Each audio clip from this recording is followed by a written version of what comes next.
Gibault-Strizac. Nicole, bonjour. Bonjour, Benoît.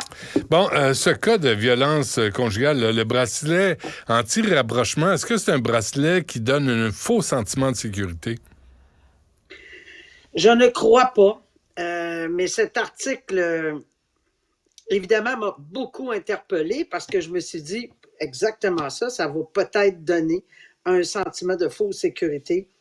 On ne sait pas c'est quoi qui est arrivé, mais ça n'a pas l'air que ça arrive, là. C'est pas quelque chose qui est arrivé. On n'a pas rapporté que ce genre de bracelet-là, qui a été utilisé à peu près 150 quelques fois là, à date, là, 158 fois là, à peu près, là, parce que c'est pas partout.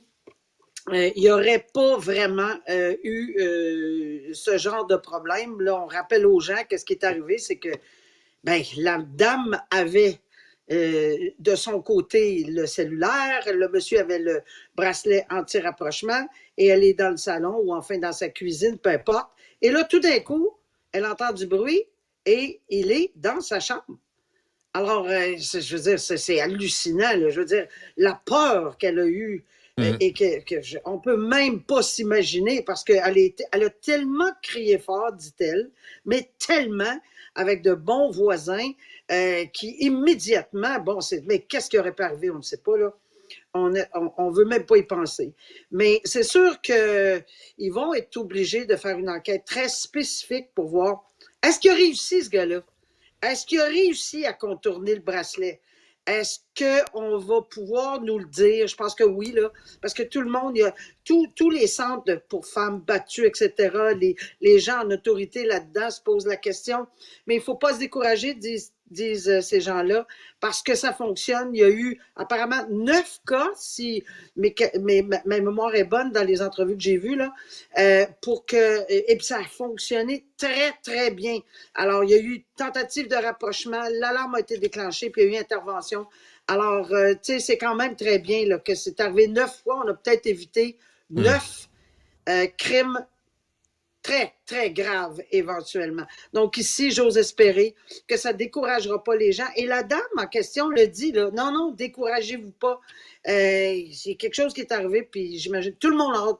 On veut savoir ce qui est arrivé, parce que s'il est assez brillant pour avoir contourné ça, là, Ouais. ou il a trouvé une façon, il faut le savoir.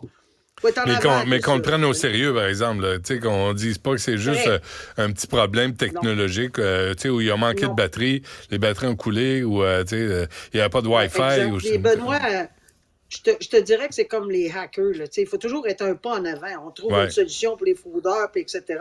Ils en trouvent d'autres, puis ils en trouvent d'autres. Alors, il va falloir que ça soit examiné très sérieusement pour donner. Devrait mettre 2 bracelets. Niaisez pas avec le POC. Mettez ça en stéréo. On va être sûr que on le ratera pas. Exact. La vie de quelqu'un, là, c'est jamais trop... Ben non, c'est précieux. On lésine pas avec ça. Une policière qui aurait menti devant la cour? Oui, ça m'a désolée parce que quand on m'a rejoint là-dessus, évidemment, me demandé les commentaires. Je trouve ça désolant parce que c'est pas moi là, qui le dis. Là. J'ai lu, puis tu sais, les journalistes, c'est assez professionnel pour m'envoyer les décisions, puis que je les lise, puis que je regarde. C'est pas je lis, là. Alors, la description, d'ailleurs, il en fait état dans son article, dans son papier, les propos tenus par le juge Penaud. Alors oui, c'est dans un contexte bien spécial. Puis en plus, là, apparemment que c'est une personne qui, tu sais, on lui donne pas bénédiction sans confession, là. Alors c'est quelqu'un qui est assez connu dans le milieu, criminalisé. Et il ne faut pas tourner les coins ronds dans ce domaine-là. Ce qui est arrivé rapidement, là, c'est que les enquêteurs sont là pour une enquête de fraude. Alors, on demande des mandats de perquisition avec des propos des allégués. Il y a une façon de fonctionner dans un dossier qui n'est pas la même dans un autre dossier. Mais quand les policiers s'aperçoivent de quelque chose d'autre à l'intérieur d'une maison et qu'on change de direction, les mandats appropriés en changement de direction, c'est-à-dire pour trafic de drogue ou plantation de quoi que ce soit, là, il faut obtenir les vraies affaires. Et là, le monsieur avait dit, peu importe qu'il n'est pas blanc comme neige dans sa vie, il a dit, j'ai une exemption. Ça a l'air qu'elle ne l'a pas cru, puis elle a dit qu'elle avait appelé Santé Canada, parce que c'est la directive. Hein. Quand on a une exemption, c'est Santé Canada qui doit le donner et c'est Santé Canada qui doit corroborer cette exemption parce qu'on peut inventer toutes sortes de papiers. Alors, elle aurait dit à la Cour qu'elle a appelé, mais ils ont fait les vérifications. Elle n'a pas appelé du tout. Il n'y a rien qui sort de son cellulaire. Il n'y a rien qui rentre au ministère de la Santé.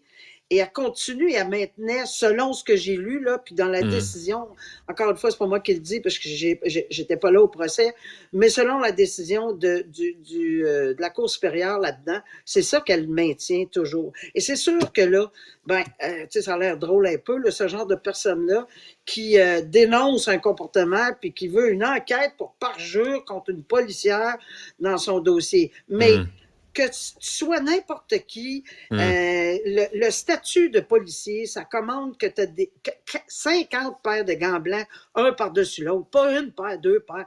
Alors, fais tout, puis c'est bien désolant, parce que, comme je dis toujours, j'ai fait le tour du Québec, puis ces cas-là, ils sont minimes, on ne veut pas les voir, puis ça ne fait pas l'affaire de personne dans les corps de police, peu importe, les municipaux, provinciaux, fédéraux, ils n'aiment pas lire des affaires comme ça, puis la décision est assez percutante, merci. Mais c'est juste un raccourci, dans le fond. Là. La policière a peut-être pris, je sais pas, une boîte téléphonique de Bell pour appeler. Là. C'est quand même pas... Elle n'a pas planté des preuves, elle n'a pas... Non? Mais si tu mens sous serment devant le tribunal, c'est très, très sérieux. T'en as-tu pogné souvent, toi? Non, mais je comprends ce que tu veux dire, mais ils l'ont vérifié avant d'arriver. Je comprends. Mais il n'y a pas c'est-à-dire qu'il n'y a pas d'action de dossier qui a été déposé encore. Là. Il y a une enquête pour voir si c'est parjuré. Alors peut-être que ce que tu dis, il y a quelque chose, un lapin qui va sortir du chapeau à un moment donné, puis hop, on va trouver que c'était pas le cas. Mais je l'espère. Je l'espère. Oui, il faut que ce soit plus blanc que blanc. Hein? C'est ça, c'est ça la job. Nicole, merci. On se reparle. Oui. Au revoir.